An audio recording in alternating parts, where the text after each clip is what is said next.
한자 도입학습 보고 있습니다. 네 번째 도금 살펴볼 건데요. 이제 좀 한자 쉽게 공부할 수 있겠다라는 자신감이 좀 생길까 모르겠습니다. 우리가 생각보다 그렇게 많이 이렇게 써야 되는 것도 아니고 또 필요한 부분 이렇게 마킹하면서 보면 되는데 마킹할 부분을 찾는 것 자체도 좀 번거로울 때도 있어요. 그러니까 약간 좀 글자를 쪼개거나 또 내가 알고 있는 글자가 획이 좀 변형돼 있거나 이런 것들을 고려하면은 글자를 알아보는 감각이 훨씬 빠르게 형성됩니다. 그래서 이런 것들 조금 해보고 그리고 나서 부딪혀 보면은 의외로 쉽다는 걸 알 수 있겠고, 여러분들이 어떤 한자를 공부하는데 난생 처음 보는 글자예요. 그러면은 난생 처음 보는 글자 몰라도 돼. 그런데 거기에 이 부분이 한쪽 귀퉁이에 있으니까 얘가 부스 아닐까? 아니면 글자 위에 있는 얘가 모양이 좀 돌출되어 있으니까 얘가 부스 아닐까? 아니면 얘가. 이런 식으로 어느 부분에 초점을 두고 이 글자만 가지고 어떤 문맥 속에 그 문맥에 이 부수의 뜻이 어울릴까 안 어울릴까 이렇게만 봐도 문제를 풀 수 있어요. 그래서 그런 것들을 여러분들이 한번 문제를 풀다가 경험해 볼 때가 있습니다. 그때가 되면 정말 한자 해볼 만하다 이런 느낌이 들 거예요. 그러니까 지금 이제 도입학습 요 몇 가지 하는 동안은 제가 설명드린 걸 방법적으로 좀 익숙해 하려고 하는데 초점을 두시고, 이게 조금 익숙해진다 싶은 시점에 문제부터 먼저 풀어보세요. 문제. 그러다 보면은 내 추론, 내 추측 그대로 문제가 풀린다는 거를 경험할 수가 있고, 그것이 한자를 공부하는 출발점이 돼주면 됩니다. 자, 도금 대표 유형들로 보겠습니다. 자, 일부러 좀 어렵게 옛날 7급 문제 하나를 소개했어요. 왜 7급이냐? 7급도 별게 아니더라 라는 걸 확인하는 차원에서. 이게 좀 어려운 수준인데, 일본의 보리수, 이 말은 버모에서 온 말, 고대인도, 그리고 불경에 쓰인 언어라고 이해도 됩니다. 그래서 한자로 보면은 보제, 이거 제자 아니냐? 이런 느낌이 드는데 보리수라고 읽게 되는 거죠. 이건 버모에서 온 말을 선택지 중에 하나를 넣었어요. 2번의 지리산은 지이. 근데 지리산의 지리산 이렇게 되는 건 뭐예요? 우리 문법 우문론이 반영된 선택지입니다. 통찰력, 동 또는 통. 이건 바로 한자 전주자의 두 가지 도금이죠. 4번의 희로애락은 이건 맞춤법. 자, 그러면은 문제를 풀자가 목적이 아니고요. 버모에서 온 말, 문법 우문론이 고려된 단어, 한자 중 전주자가 고려된 단어, 맞춤법이 고려된 단어, 이렇게 아주 이질적인 영역을 망라해서 한자 도금이란 식의 문제를 던져놓은 겁니다. 국어 공부 제대로 했나? 구석구석 물어보려는 의도가 역력하죠. 그런 문제였고요. 자, 이 도금 문제를 출제할 때 출제자, 문제를 구성하는 세 가지 원리가 있어요.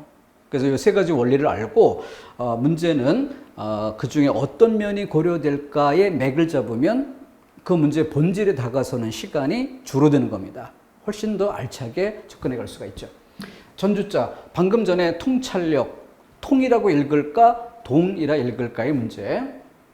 앞에 그 전주자에 관련된 여러 가지 패턴을 예로 소개해 드렸던 게 있었죠. 참고하시고. 형성자, 육서법 중에서 제일 많은 비중을 차지하는 것 7, 80%가 형성자다.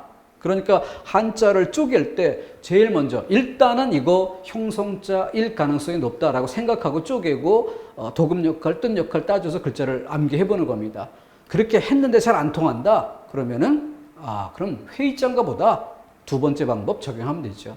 근데 1순위는 형성자라는 가정에서 출발하는 겁니다. 가끔 모양이 비슷한 글자 헷갈리도록 섞어 놓는 이런 출제도 있습니다. 자, 전주자에 대한 이해. 갱신, 경신. 어떤 차이가 있을까요? 다시갱, 바꿀경 이렇게 이해하는데 기본적인 낱글자의 의미는 이렇게 이해하세요. 주민등록 갱신처럼 예전엔 주민등록이 있고요. 새로운 주민등록이 있어요. 바꾸긴 바꿨는데 바꿔서 본래의 가치 그대로입니다. 바꿔서 본래의 가치 그대로. 그죠? 자, 여기 비춰 바꿀 경. 요 경신이란 단어의 제일 좋은 예는 올림픽 기록 경신이라고 쓰는 경우가 제일 좋은 예입니다.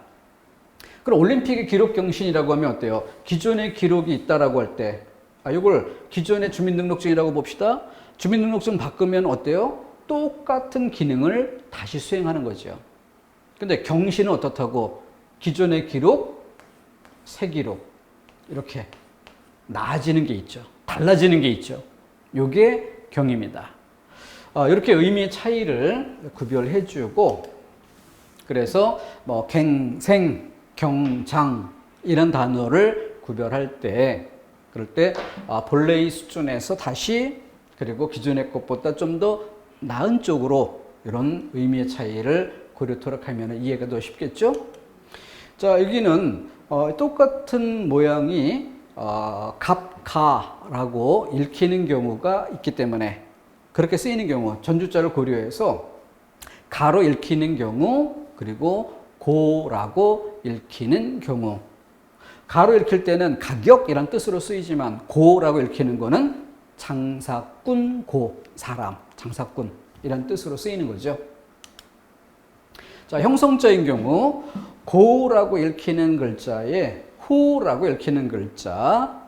그래서 이 글자는 쓰임이 여러 가지가 있는데 그 중에는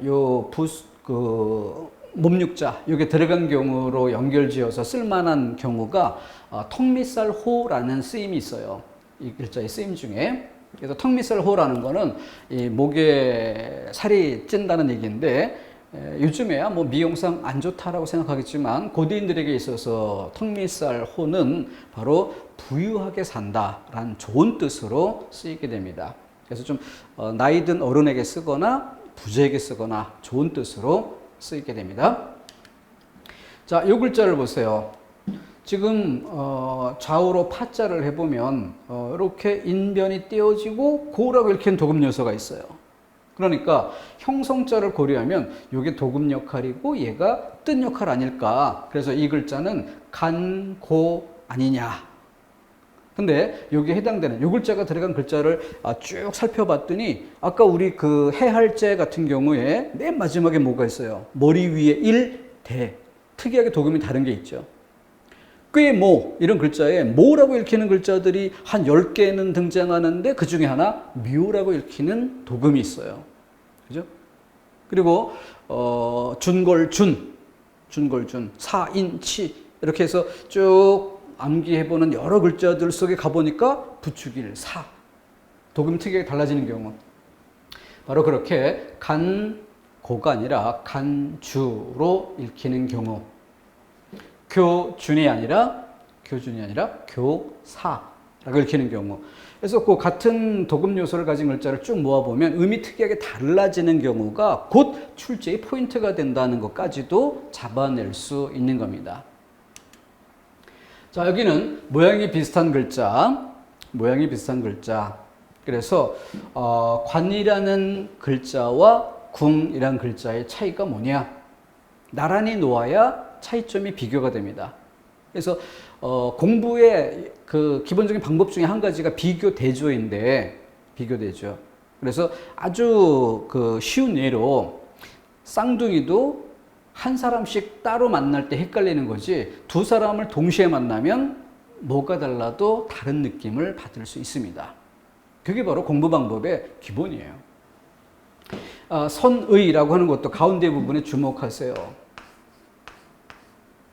아침 단자를 뒤집어 놓은 것처럼 한일자 회계 말할 왈자 이렇게, 아니면 밑에 거 넣어서 색을 따로 써주는 것도 방법이죠.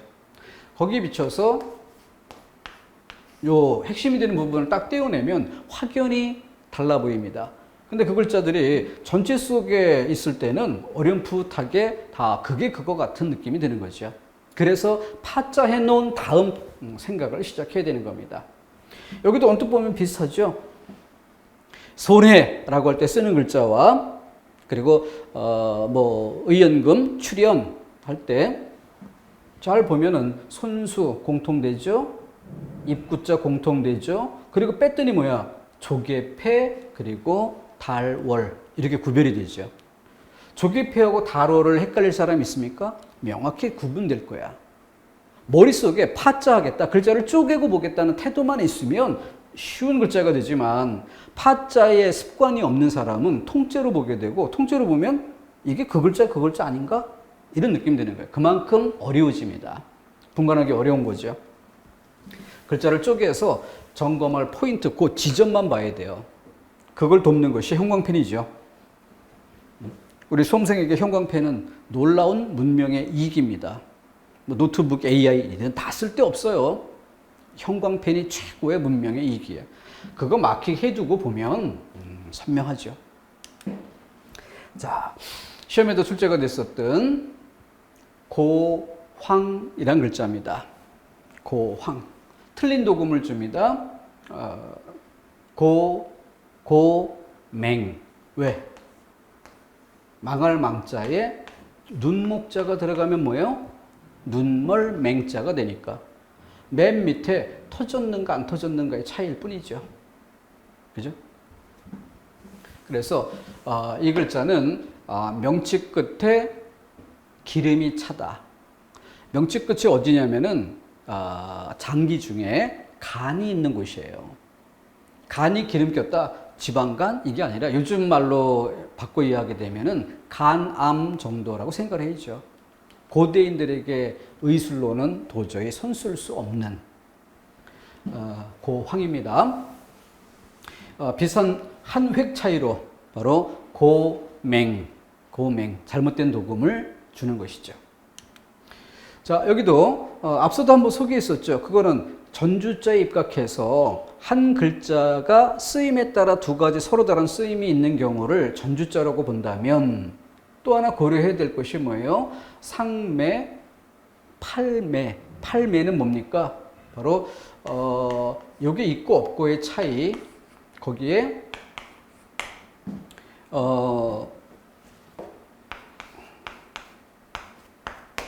이런 글자의 차이.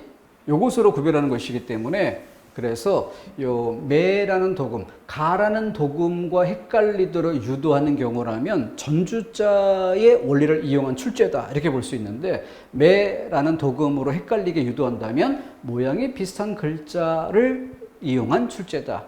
문제 성격을 좀 다르게 볼 수 있는 거죠. 그래서 이 단어는 두 번 예를 들어 보입니다. 자, 밑줄진 한자의 도금이 나머지와 다른 전주자에 입각한 출제죠. 전주자. 그래서 죽일 살이라고 쓰일 때와 그리고 달릴 쇠라고 쓰일 때, 달릴 쇠. 상쇠라고 할 때 이때는 달리다의 뜻이 아니라 뭐예요? 덜어내다 이런 뜻으로, 줄이다라는 뜻으로 쓰는 거죠. 전주자에 입각한 출제입니다. 자, 그에 비춰서 이 문제는 어때요? 모인. 실제로는 엄지손가락 무. 주민등록증 발급할 때 손가락 도장 찍는 거 좌무인, 우무인. 무라고 읽어야 되는데 왜 뭐라고 줬을까? 여기에 이 부분이 어미모라는 글자 아니냐. 그것으로 이렇게 읽히지 않겠느냐라는 착각을 유도한 거니까 뭐예요? 형성자 중 주의할 도금이죠. 형성자에서 음이 도금 역할 그대로가 아니라 음이 바뀐 경우. 그죠? 그 다음, 이 글자는 모양이 비슷한 글자라고 할 수 있습니다. 알선. 근데 이 글자를 틀리게 다른 방식으로 출제할 때는 뭐라고 주느냐면은 간선이라고 주게 되는데 그 간자의 경우는 글자 오른쪽 부분이 여기 들어가요. 방패간자가 들어갑니다. 그래서 얘는 간자, 삐침이 아니고 간자가 맞아요. 여기에 마킹하고